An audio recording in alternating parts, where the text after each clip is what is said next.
Bien, habíamos dejado, les comenté rápidamente que me interesaba hacer ese último repaso unificando los alcanos, alquenos y alquinos para dejar ya hidrocarburos por el momento con respecto a la estructura solamente. ¿Por qué les hago esta aclaración? Porque después vamos a retomar alcanos, alquenos y alquinos y así sucesivamente los temas que vayamos viendo, porque prefiero dar por ahora en esta primera parte la estructura y la nomenclatura de los compuestos orgánicos. Pero no estamos viendo nada todavía de las propiedades y las aplicaciones, que es la parte más linda de la química orgánica. Pero ustedes me dirán, ¿de qué me sirve saber que un alcano, cómo se nombra, cadena principal, ramificación? Los alcanos, habrán leído, aquel que ha querido investigar algo más, los combustibles son alcanos. El gas natural es una mezcla de alcano. El petróleo es una mezcla de alcano. Los polímeros, los plásticos, son alquenos, ¿sí? Entonces, toda esa aplicación y toda esa explicación y la parte más linda de la química orgánica, que son las propiedades y por qué se usan, en lo que se usan, lo vamos a ver más adelante. Por eso me quiero apurar en esta primera parte que es nomenclatura y estructura para después ver, sí, con detalle, y si Dios quiere en el aula, la parte más productiva, la más fructífera, que es las propiedades y aplicaciones. Dejamos hidrocarburos, vamos al segundo grupo que son los compuestos orgánicos oxigenados. Es decir, que ya son compuestos ternarios, porque tienen carbono e hidrógeno en común con los hidrocarburos, pero le agregamos el oxígeno. Antes de empezar con eso, tenemos que tener un concepto previo que son los tipos de carbono que podemos encontrar en una cadena principal, una cadena en general.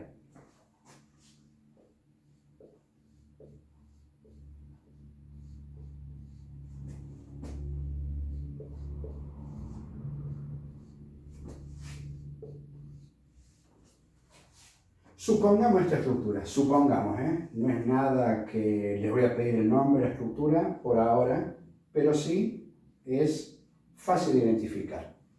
No queremos identificar cadena principal en ramificación, solamente les quiero indicar cuándo hablamos de carbono primario, cuándo de secundario o cuándo de terciario.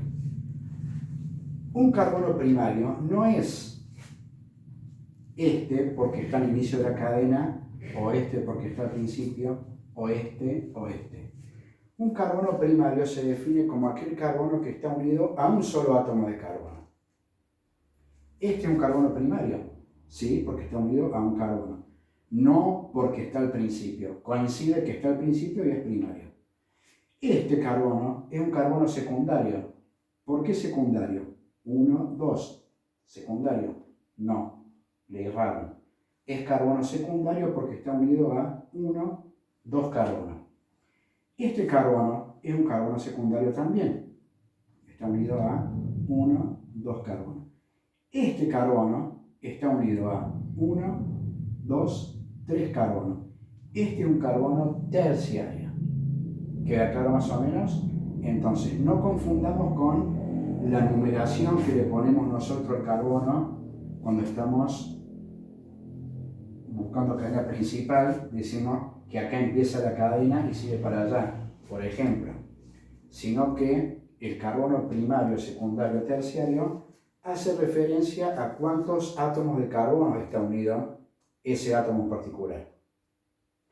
Hecha esa aclaración, les comento rápidamente con qué van a iniciar la serie de apuntes que les estoy mandando con este video. Los compuestos orgánicos oxigenados, obviamente recién les dije, son los que tienen carbono, hidrógeno y oxígeno.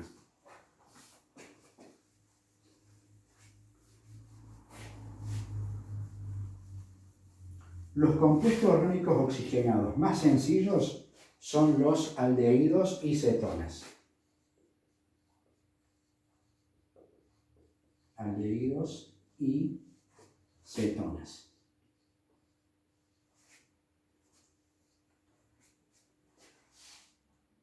Todos los compuestos orgánicos, ya sea oxigenados, nitrogenados o hidrocarburos, tienen propiedades que les son características. Los ácidos tienen una función, tienen una característica ¿En función de qué o de qué depende? De un átomo o grupo de átomos que hacen que esos compuestos que están agrupados tengan una propiedad en común. ¿Esa propiedad de qué va a depender? Del átomo o del grupo de átomos que tengan. Por ejemplo, cuando veíamos en química inorgánica los hidróxidos tenían una función química que es el grupo oxidrino. Entonces, ¿cuál es el concepto nuevo que quiero introducir ahora? Lo que es una función química. Una función química dentro de un compuesto es un átomo o grupo de átomos que determina que esos compuestos que lo contengan tengan propiedades comunes. ¿Por qué? Porque tienen ese grupo. ¿Está? Entonces, de esa forma, los aldehídos y cetonas tienen un grupo funcional propio, característico, que lo tienen solo ellos y no otros compuestos orgánicos. ¿Cuál es esa función?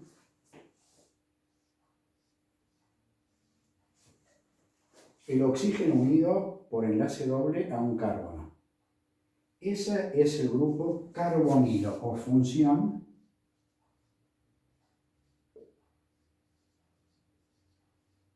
carbonilo.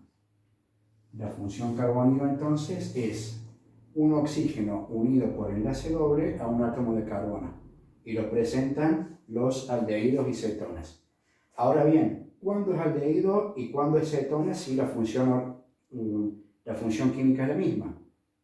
Precisamente, ¿en qué tipo de carbono se va a ubicar esa función carbonilo?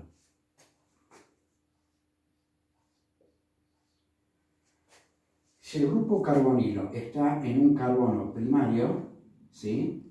Este es un carbono primario. Vamos a completar. Este sería un aldehído.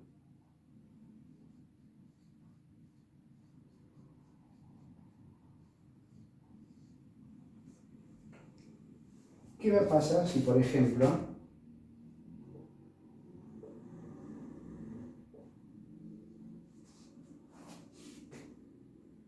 el grupo carbonilo está en un carbono secundario? Este es un carbono secundario, ¿no?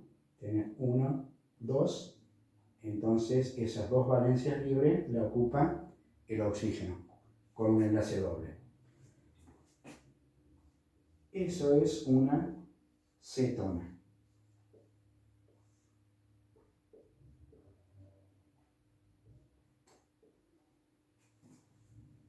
¿Sí? Fíjense que tiene exactamente el mismo grupo funcional,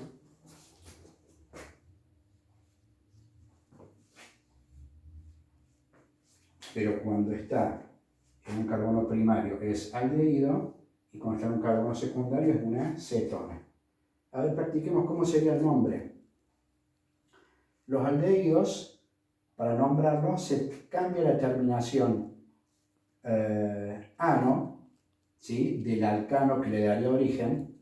Si yo no tuviese este grupo funcional, esto sería un propano.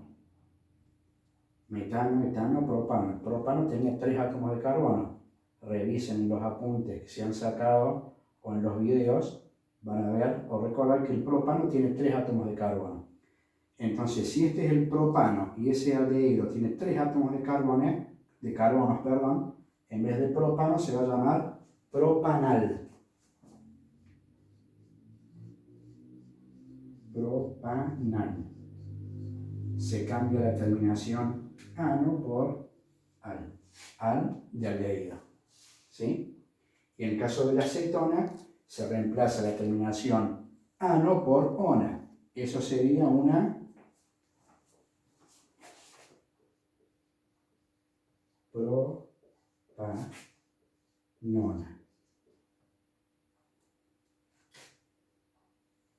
¿Sí? Eso básicamente de los aldehídos. Los aldehídos y cetonas, lo que vamos a ver ahora rápidamente, y ustedes lo van a completar de sus apuntes, de los apuntes que les estoy mandando, la estructura y cómo se nombran. Vamos a hacer lo mismo, o van a ver lo mismo con la función ácido, ¿sí?, la función anhidrido, la función éter, que eso a medida que ustedes me van a ir avisando. Si está poco claro lo que está en el papel, en los apuntes, me avisan y hacemos una clase de apoyo en el pizarrón.